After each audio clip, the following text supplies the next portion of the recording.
सिद्धि की शादी के बाद वो ससुराल चली जाती है। पीछे रह जाती है भाभी रानी। सिद्धि के ससुराल जाते ही भाभी कहती है, अरे वाह जी वाह, सारे कपड़े मेरे। हाय रे पैंट, अरे वाह वाह, मजा आ जाएगा। अरे ये सिद्धि की अलमारी के सामने खड़े होकर क्या बड़बड़ा रही है? जाकर देख मेहमानों को विदाई की मिठाई मिली कि नहीं। अब हाँ माँ जी, क्यों नहीं, लेकिन पहले कपड़े तो बदल लूं। अब रानी आ जाती है सिद्धि के उन कपड़ों में जो वो ससुराल जाने से पहले घर छोड़ जाती है। अरे रानी, कुछ दिन रुक जाती। अरे ये तो सिद्धि बिटिया को मैंने ही दिया था, बड़ा ही फबता था उस पर, तुझ पर तो कुछ खास नहीं लग रहा। अब वो ना मेरे सारे कपड़े गीले थे तो सोचा पहन लूं। वैसे भी सिद्धि को कौन सा दिन पुराने आउटडेटेड कपड़ों को पहनना है। वैसे भी ये सूट तो मैंने तभी पहना था, वैसे खास है भी नहीं ये। हाँ ठीक है, लेकिन ना मेरी सिद्धि पर तो जमता था। सारे मेहमान चले जाते हैं और सिद्धि ससुराल से मायके पहली बार आती है। अपना घर, अपना कमरा, अपनी अलमारी। ये बोलकर जैसे ही सिद्धि अलमारी खोलती है तो सामने उसके कपड़ों की जगह कुछ और ही रखा होता है। माँ, जरा कमरे में तो आना। सास और रानी वहां पहुंच जाते हैं। रानी ने पहनी होती है सिद्धि की जींस और टी शर्ट। अरे भाभी, ये क्या? ये तो मेरी बड़ी ही महंगी टी शर्ट है, इसे आपने घर में क्यों पहनी है? अरे बहुत मिलती है दीदी ये चौक की मार्केट में, 150 में। ओ भाभी प्लीज, ये एरोपोस्टल है, 2000 की एक टी शर्ट। ओह, 2000 में तो दीदी 4 साड़ी आ जाए। अब क्या बोलूं? भाभी, ये मेरी अलमारी में छोटू के कपड़े, तो मेरे कपड़े कहाँ हैं? मेरी अलमारी में? अब दीदी आपको कौन से पुराने कपड़े पहनने थे? माना भाभी, लेकिन मैं जब घर आती तो यही सब पहनती ना। अरे तुम तो बड़ी कंजूस हो दीदी। खैर, वक्त आता है जब सिद्धि ससुराल के लिए रवाना हो रही होती है। अरे रानी, अंदर से सिद्धि का गिफ्ट ले आ, लड़की पहली बार ससुराल से मायके आई है। रानी अंदर जाती है और एक सिंपल सी साड़ी लेकर बाहर आ जाती है। ये लीजिए माँ जी। सास बेटी को गिफ्ट देकर ससुराल भेजती है। अगले दिन रानी एक सुंदर सी साड़ी पहनकर सामने आती है। अरे रानी, ये तो वो साड़ी है जो मैंने सिद्धि को देने के लिए दी थी जब वो ससुराल ले जाती, लेकिन ये तूने कैसे पहन ली? अरे माँ जी, ये साड़ी तो मुझे बहुत पहले से ही पसंद थी, लेकिन चिंता ना करिए, मैंने सिद्धि के लिए भी अच्छी सी साड़ी दी है। हाँ। तभी सिद्धि का फोन आता है। क्या माँ, कुछ अच्छा तो दिया होता ससुराल ले जाने के लिए। अरे पहले दिखा दिया होता। ये चमकते हुए पैकेट में नौकरानी वाली साड़ी मत दिया करो माँ। अरे बेटे, वो तेरी भाभी ने ना गलती से उससे पैकेट बदल गया। हाँ, मैं कल ही तेरे भाई के हाथ से तेरा वाला पैकेट भेज दूंगी। अरे रहने दो माँ, आई एम श्योर भाभी ने अभी वही साड़ी पहनी होगी जो तुमने मेरे लिए रखी थी। तुम तो समझ नहीं पाई उनको। खैर छोड़ो, मैं ज्यादा बोलती अच्छी नहीं लगती, रहने दो, आपको उन्हीं के साथ रहना है, फिर बात करेंगे। सास को रानी पर गुस्सा आ जाता है। वो उसके कमरे में जाती है जहाँ वो शादी का एल्बम देख रही होती है। रानी, मार्केट जाकर एक ऐसी ही साड़ी लेकर आ, कल प्रतीक जाकर सिद्धि के घर दे आएगा। अरे क्यों माँ जी, कितनी साड़ी देनी है दीदी को? यहाँ कोई सेल लगी है क्या? अरे चुप कर, मेरे बेटी के हिस्से की साड़ी खुद पहन ली, अब ज्यादा ज्ञान बांट रही है। एक दिन सिद्धि का फोन आता है। माँ, मेरी सास ने आप सबको खाने पर बुलाया है। सारे लोग सिद्धि के ससुराल पहुँचते हैं। खाना खाकर वो लोग निकल रहे होते हैं कि सिद्धि की सास सभी को गिफ्ट देती है। अरे बहन जी, बेटी के घर का खाना खा लिया, यही बहुत है जो आप ऊपर से गिफ्ट भी दे रही है। अरे बहन जी, आप भी कहाँ इन बातों पर विश्वास कर रही हैं। सास सभी को गिफ्ट देती है, लेकिन रानी को जो साड़ी देती है वो अजीब सी हरे रंग की लाल रंग के बड़ी छाप वाली होती है। अरे छी, ये कौन पहनेगा? सासू माँ को तो जरी वाली इतनी सुंदर और मेरे लिए ये नौकरानी वाली। अरे भाभी, दरअसल मैं जब भी घर आती थी आप वापसी में ऐसी ही साड़ी देती थी ना, तो माँ ने सोचा कि आपको आपकी पसंद की ही साड़ी क्यों ना दी जाए। बेचारी रानी, बोलती भी तो क्या।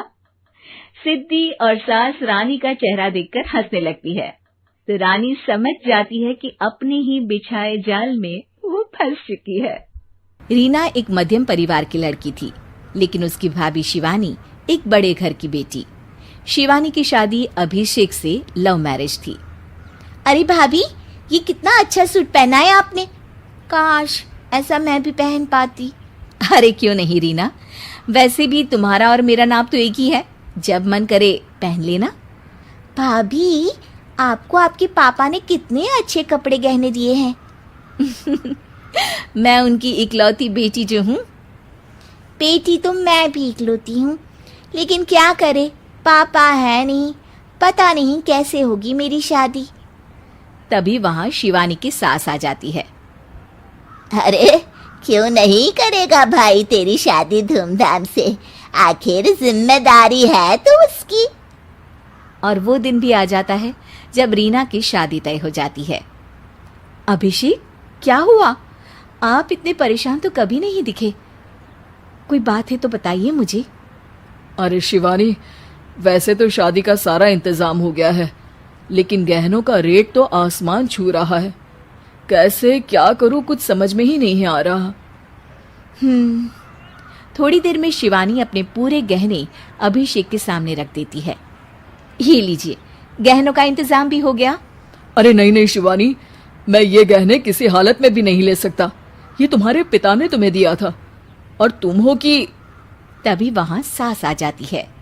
अरे तो क्या हुआ, इसकी तो हो गई ना शादी, अब किसे दिखाने हैं इसने गहने। सास गहनों का डिब्बा शिवानी के हाथ से लेकर वहां से चली जाती है। रीना की शादी धूमधाम से होती है और अब वो बड़े घर की बहू बन जाती है। वहीं रीना की शादी के बाद शिवानी और अभिषेक उसकी शादी के कर्जों से डूब जाते हैं। मैं सोच रही हूँ नौकरी करनी शुरू कर दूं, वैसे भी पढ़ी लिखी हूँ, आपकी थोड़ी मदद भी हो जाएगी। वैसे शिवानी, कुछ दिन कर लो तो अच्छा ही होगा, क्योंकि ज़रूरत भी है। अब शिवानी भी नौकरी करने लगती है और घर खर्चे में अभिषेक का हाथ बटाती है। एक दिन शिवानी, रीना का फोन आया था, कह रही थी कि आने वाले त्योहार में उसके ससुराल जाना है। ठीक है माँ। अरे ठीक तो है, लेकिन एक काम कर लेना, उसके सास ससुर से लेकर पूरे खानदान के कपड़े मिठाइयाँ सब ले आना, और हो सके तो रीना के लिए छोटे से कान में पहनने के बूंदे भी।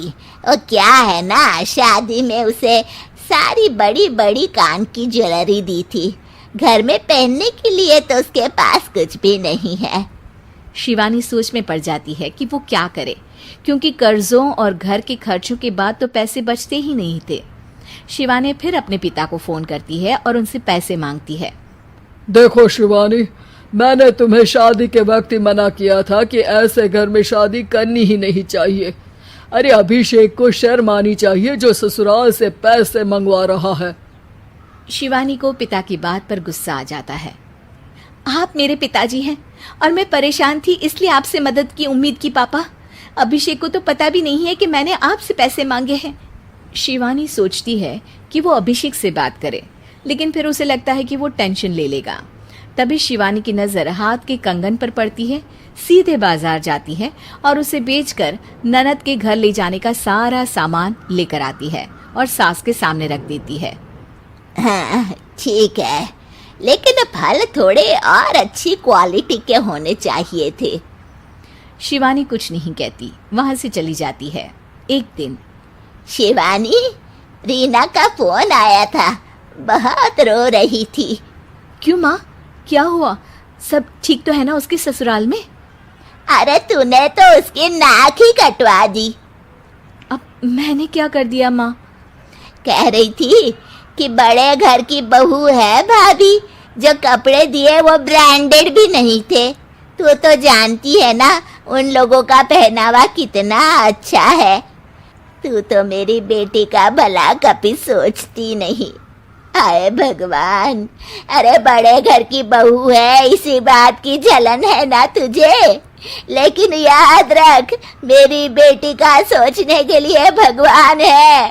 तुम लोग कभी उसका बुरा नहीं कर पाओगे। अब शिवानी के मन में सवाल था कि क्या ईश्वर सिर्फ रीना के साथ है, उसके साथ नहीं। लेकिन उसे सुकून था कि वो अभिषेक के साथ उसकी जिम्मेदारियों को निभाने में बराबरी की हकदार है। शिवानी वहां से चली जाती है। वो सास से कुछ नहीं कहती, क्योंकि अमीर घर की बहू बनकर रीना को भले ही सुकून ना हो, लेकिन गरीब घर की बहू बनकर शिवानी खुश है, क्योंकि खुशी पैसों से नहीं परिस्थितियों पर निर्भर करती है।